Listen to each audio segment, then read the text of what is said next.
Madam speaker, मैं आज इस सदन में क्रोध, वेदना और अपमान की भावना लेकर खड़ी हूँ। अपमान उन सिपाहियों का जिनको सीज फायर की ऑर्डर अपने देश के प्रधानमंत्री से नहीं बल्कि एक विदेशी से मिली। वेदना उन परिवारों की जिन्होंने पहलगाम के आतंकी हमले में अपने परिजनों को खो दिया। और क्रोध इस सरकार पर जो आज तक पहलगाम के आतंकी हमलावरों को न पकड़ पाई है और ना ही उनके कुछ सुराग ढूंढ पाई है। ऑपरेशन सिंदूर नाम सुनने में देशभक्ति का लगता है, लेकिन असल में ये सिर्फ मीडिया पर किया सरकार का एक तमाशा था। कोई नहीं बता रहा है कि इस ऑपरेशन में हासिल क्या हुआ, कितने आतंकी पकड़े गए, हमारे कितने फाइटर जेट्स गिराए गए, कौन जिम्मेदार है, कौन किसकी गलती है। इसका हिसाब देने का दायित्व इस सरकार का है, मगर देश में सवाल पूछने पर ही पाबंदी है, क्योंकि ये सरकार सवाल सुनना ही नहीं चाहती है, बल्कि ये सरकार जवाबदेही से ही भागती है। अध्यक्ष महोदय, आज की परिस्थितियों को देख मुझे रोम में बने कॉलिसियम की याद आती है। विश्व की सबसे अविस्मरणीय और पुरानी इमारतों में एक है। रोम में बनी कॉलिसियम मनुष्य की कल्पकता और निर्माण क्षमता का एक अभूतपूर्व मिसाल है, पर इसके अलावा वो एक गंदे और घिनौनी राजनीति का भी प्रतीक है।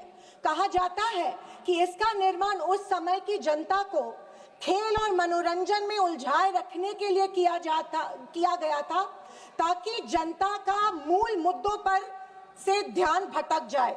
कुछ ऐसा ही आज हमारे देश की सरकार करती प्रतीत हो रही है। पर अब खेल और मनोरंजन ही काफी नहीं है। किसी महत्वपूर्ण इलेक्शन के पहले आतंकी हमला और फिर सरकार की जवाबी कार्रवाई।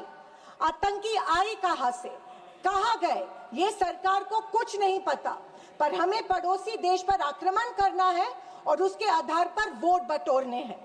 पहलगाम के आतंकी हमले में मारे गए बेगुनाहों की अभी चिता भी ठंडी नहीं हुई थी कि देश के प्रधानमंत्री बिहार में चुनावी रैली संबोधित करने गए। कोई जिए कोई मरे, इनको कुछ फर्क नहीं पड़ता। ये 24/7 चुनावी मोड में रहते हैं। फिर साहब की मार्केटिंग की तरकस से आया नया तीर, ऑपरेशन सिंदूर। मुझे हमारी सेना की बहादुरी पर बिल्कुल संदेह नहीं है। मुझे हमारी सेना की बहादुरी और वीरता पर बिल्कुल संदेह नहीं है, पर इस सरकार की दुर्जनता की सीमा देखिए कि सेना के जवानों को लड़ने जरूर भेजती है, पर हमला होने के पहले दुश्मनों को आगाह भी कर देती है। हाँ, ये हमारे परराष्ट्र मंत्री का बयान था। क्या यही कारण है कि हमारे जेट्स दुश्मन के द्वारा गिराए गए? क्या ये हमारी सेना के जवानों के जानों के साथ खिलवाड़ नहीं थी? खैर, जो इंसान मानता हो कि इस सेना के जवान की तुलना में एक व्यापारी ज्यादा खतरा मोल लेता है, उससे हम अपेक्षा ही और क्या करें। ये मूर्खता है या फिर देशवासियों को मूर्ख बनाया जा रहा है? ऑपरेशन सिंदूर से देश को क्या हासिल हुआ? अमेरिका के दबाव में किया गया एक शर्मनाक सीज फायर। फॉरेन पॉलिसी ऐसी कि मित्र देशों ने आतंकवाद की निंदा तो की, पर पाकिस्तान की नहीं। स्पीकर मैडम, प्रधानमंत्री कहते हैं कि ऑपरेशन सिंदूर का जश्न मनाने का पर्व है। किस बात का जश्न मनाए प्रधानमंत्री जी? हमले के पहले आपके विदेश मंत्री दुश्मन को हमले की पूर्व सूचना देते, उसका जश्न मनाए? इसी का असर ये था कि हमारे जेट्स गिराए गए, क्या इसका जश्न मनाए? या फाइटर जेट जो क्षतिग्रस्त हुए हैं उनके पायलट्स का क्या हुआ, इस देश को अभी तक उसकी जानकारी नहीं है, क्या उसका जश्न मनाए? सीज फायर का ऐलान इनके कथित मित्र ट्रंप करते हैं, इससे जो हमारी देश की तीनों सेनाओं का मानसिक खच्चीकरण हुआ, क्या उसका जश्न मनाए? और तो और पहलगाम के आतंकियों को कोई सुराग नहीं, क्या इसका जश्न मनाए? इंटरनेशनल कम्युनिटी में भारत की छवि इतनी कमजोर अब तक कभी नहीं हुई थी। हर चीज को इवेंट मत बनाइए मोदी जी। अपने मन की बात छोड़कर देशवासियों कि सवाल का जवाब देने की भी हिम्मत दिखाइए। याद आती है जब इंदिरा गांधी जी के सामने पाकिस्तान सरेंडर हुआ था और एक हार्डलाइनर निक्सन जैसे को भी इंदिरा गांधी की बात सुननी पड़ी। और विदेशी नीति की तो हालत और भी शर्मनाक है।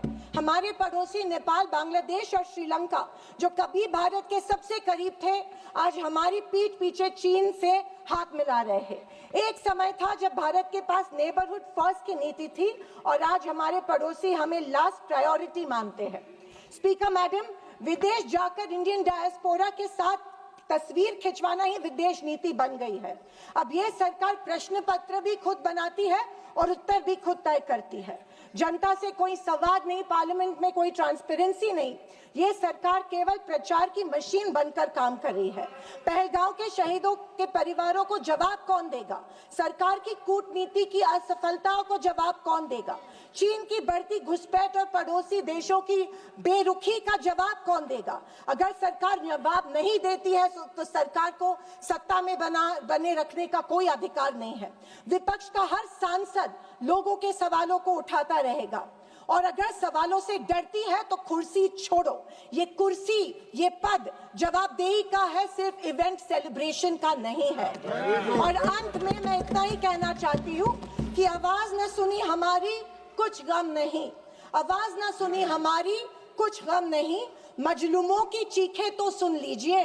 मन की बातें बहुत कर ली साहब, वक्त मिले तो देशवासियों की गुहार भी सुन लीजिए। महोदय, जय हिंद। श्री सुनील तटकरे जी।